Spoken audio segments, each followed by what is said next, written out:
শেহতীয়াকৈ আপোনাৰ জনপ্ৰিয়তা সংখ্যালঘু এলেকাত দেখিবলৈ পোৱা গৈছে 79%, আৰু বিপৰীতে দেখিবলৈ পোৱা গৈছে বৰ্তমানৰ মুখ্যমন্ত্ৰীগৰাকীৰ 9%। গতিকে ইয়াৰ আঁৰত কি বুলি ভাবে?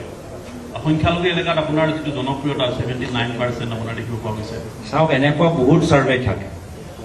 মই নিজেই নিজৰ যোৰহাট লোকসভা সময়ত ছাৰ্ভে দেখিছিলোঁ যে মই 3 লাখ ভোটৰ মাৰ্জিনৰ পৰা মই পৰাজিত হ'ম, আৰু এনেকুৱা ঢেৰ ছাৰ্ভে দিল্লীলৈ গৈছিলে।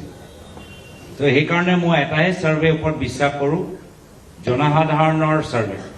আৰু জনসাধাৰণ যিদৰে আমাৰ মাজত আহিছে, এই কথাটো নিশ্চিত যে ভূপেশ বাঘেল ডাঙৰীয়া কোৱাৰ দৰে যে আমি সকলোৱে অনুভৱ কৰিছোঁ যে অসমৰ মান পৰিচয় আছে, অসমৰ স্বাভিমান আছে, অসমৰ ইতিহাস আছে, আমাৰ এটা সংস্কৃতি আছে, আমাৰ এটা আইডেণ্টিটি আছে, যি লৈ আমি গৌৰৱ অনুভৱ কৰোঁ। তাই যে বিচাৰে যে এইখন চৰকাৰৰ পতন হওক, নতুন বৰ অসম আমি সকলোৱে হাতত হাত ধৰি আমি গঢ় দিবলৈ আগবাঢ়ি যাওঁ, এই চবেই ওপৰতে মোৰ বিশ্বাস আছে।